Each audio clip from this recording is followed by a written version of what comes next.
Welcome back to the Norfolk and Waveney Quality Improvement Training Series. In this session, we will cover involving stakeholders and co-production. Before we move on to identifying quality issues and introducing the model for improvement, it is key to acknowledge the importance of stakeholders in any improvement work that we undertake. If we do not involve and engage with stakeholders, we cannot successfully implement improvements to patient care.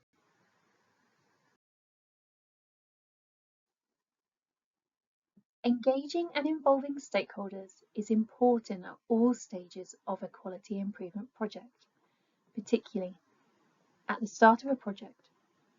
So in order to engage effectively, you need to understand who your stakeholders are, which might require some brainstorming with a small group, and also their current position. Defining the scope of your project. When it comes to defining the scope of the quality improvement project and understanding the problem, you must include the correct people, otherwise you will only see part of the picture and may come to incorrect conclusions. Agreeing responsibility for different parts of the work. You need to understand how supportive your stakeholders are and how likely they are to carry out the actions agreed and any barriers you or they might face. It is also essential at the end of projects to ensure stakeholders are aware of any changes put in place and any lessons that have been learned.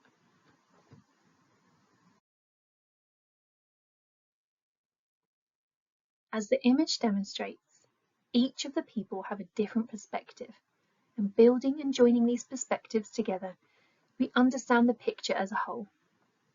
Involving key groups and understanding and acting on their perspectives will help to ensure that any changes are sustainable and will produce the best outcomes.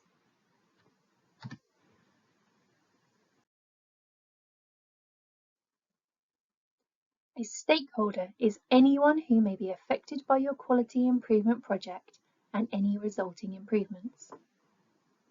Examples of stakeholders might include service users, their families or carers, clinicians, administrative staff, support staff, or external organisations such as commissioners, voluntary sector partners, or councils. Engaging and working with stakeholders is a key part of any improvement project.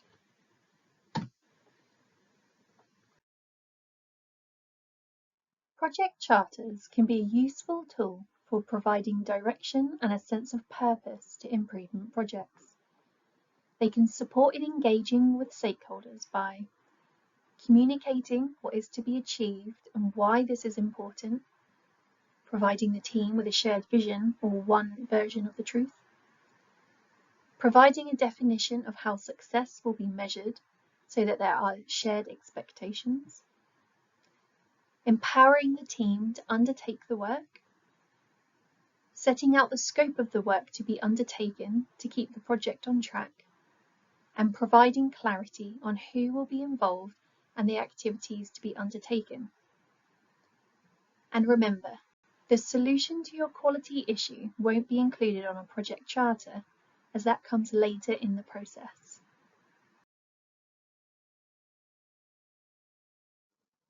In order to manage and involve the stakeholders within your improvement project, it might be helpful to undertake a stakeholder analysis to organise them into the following groups using the influence interest matrix.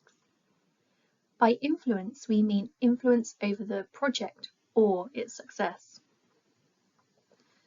So these groups of people are keep satisfied. These are people with low interest and high influence. It's important to keep them engaged and involved where needed and provide them with regular updates. Manage closely. These are groups of people with high interest and high influence. They should be fully involved and engaged throughout the quality improvement project. Monitor. These are groups of people with low interest and low influence. They may only need engaging with at major milestones of the project. and keep informed. These are groups of people with high interest and low influence and will require regular updates. For some stakeholders, updates via email, newsletters, written materials or social media may be appropriate. For others, such as those in the involved group, who will hopefully form your project group, it may be beneficial to set up regular meetings, either face-to-face or online, to keep them updated. Now let's take a moment to think about your quality issue. Who might your stakeholders be? Could you do a simple stakeholder analysis chart on a piece of paper? Do you have more people in one quadrant than the others? And do you have enough people involved who have influence?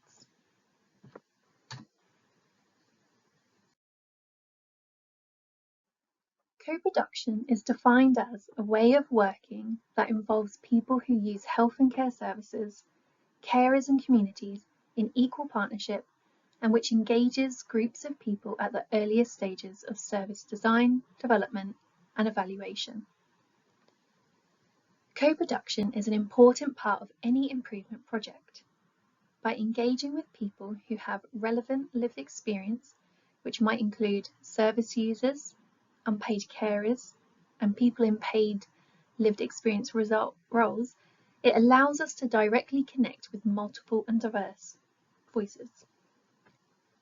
Following governance considerations, you may be able to engage with groups of service users and carers through pre-existing groups, such as patient participation groups or voluntary or community groups, or by forming your own new group. Alternatively, you might wish to inform people of your quality improvement project by producing written materials such as leaflets or posters and displaying them in patient areas.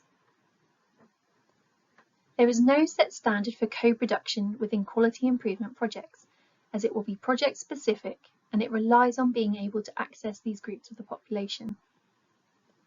We recommend involving the public, service users and carers in quality improvement projects where appropriate, but understand this isn't always possible.